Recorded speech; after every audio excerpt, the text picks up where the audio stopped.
sponsor, Manscaped. Have you tried the new equipment that's been sent? I'm afraid because it says weed whacker. I'm scared.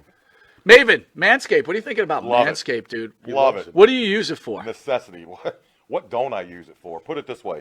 The only hair I have on my entire body is these eyebrows. Yeah. That you see. These caterpillars racing to the middle of my nose. That's it. That is it. That's all I have. And that's all I want. That's the So Manscaped is a You- must. We were talking before the show. There's nothing worse than just hair. Yeah. Right? Hair on a woman, hair on a man. It's just bad. Absolutely. And it's the one thing that the older I get, it starts growing more in unwanted areas. Absolutely. I hate it. I'm going to ask you a question. Uh-oh. Just going to go out there. Oh, boy. Go for it. You're doing a deed. Yes.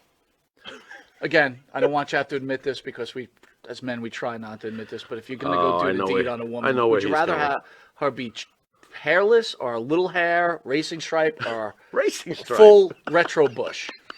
Racing stripe. Retro bush is out. Yes, thank you. Retro bush is out. Yeah. I don't mind a small, well manicured landing strip. Every now and then, if it's completely, and I'm talking like baby's ass bald, then I start. Where is that pedophilia line? I don't want to wander into that. That's thought very of it like interesting. that. I never thought about that. You're a smart dude. Holy shit. So if the landing strip is clean enough for the plane to go in smoothly, you're cool with that? If the landing strip has, like I said, well manicured, Yeah, you can see both sides. It's not Like blinking lights on both sides of that I landing? just don't. I don't want. I don't want the shrubbery going off into unwanted areas on that as well. Gotcha. Yeah, Oh, look but- what you found. Ooh. I got to be all honest though. Hey, the older I get though, I don't think I can be as I found it! I found have it! you ever gone down there and she slowly brings down the underwear? Then What is retro? Just, Absolutely. You're like, whoa! Wow. Yeah, I'm like 46. it pops of out? course. Do you like walk out or what do you do? No, I muster through. I muster up the courage to get He's a through. trooper. Yeah. He's a trooper. Got to give him an A. Not all heroes wear capes. Yeah, There you go. I hear you. There you Listen, go. I couldn't Super say. Bush. I couldn't say. Well, if you have the same beliefs as Maven, does Manscaped could help you? Absolutely. The weed whacker. Absolutely. What are you thinking? I'm thinking that I may have to, go in a room, close the door, and hang out with the weed whacker for a little while. Yeah, I think you're a retro guy, aren't you?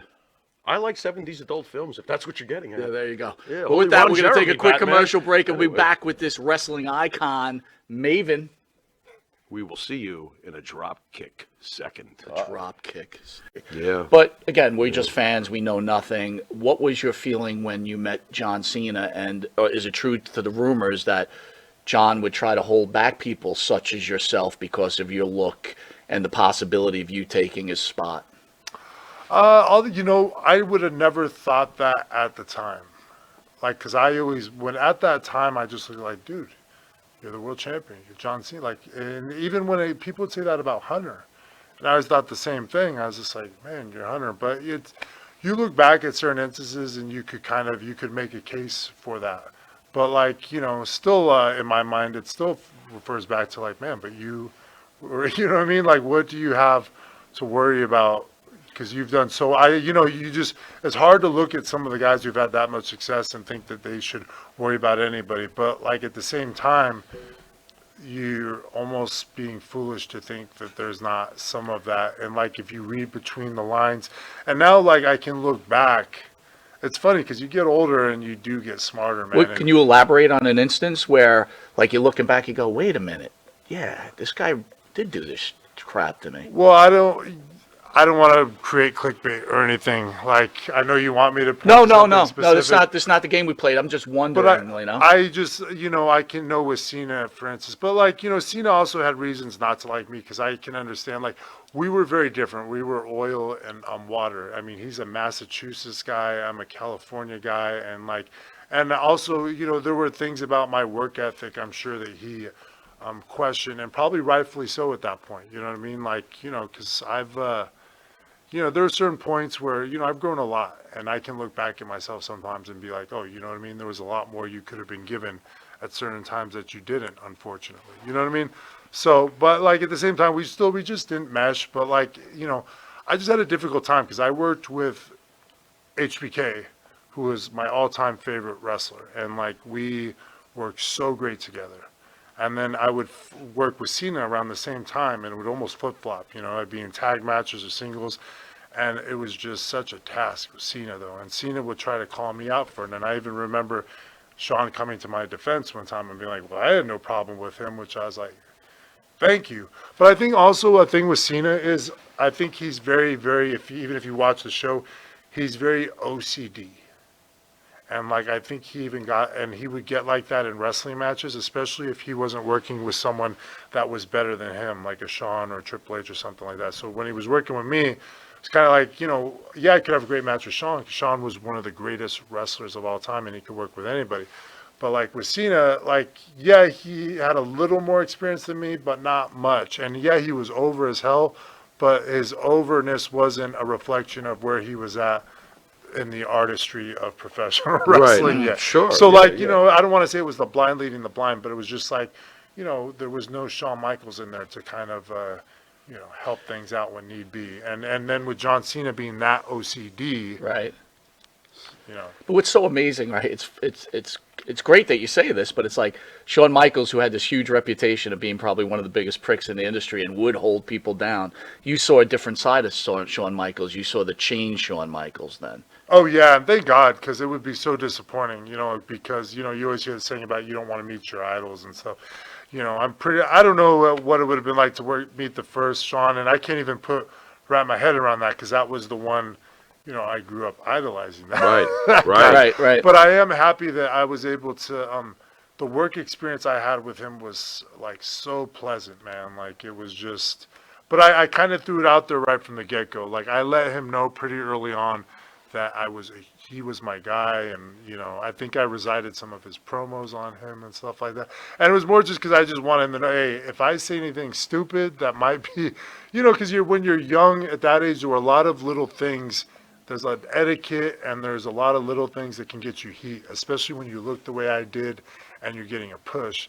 And so, like, I would constantly find myself like stepping in my own shit, like saying stuff that, you know, wasn't even that bad, but like, you know, it rubs somebody the wrong way and gets you heat.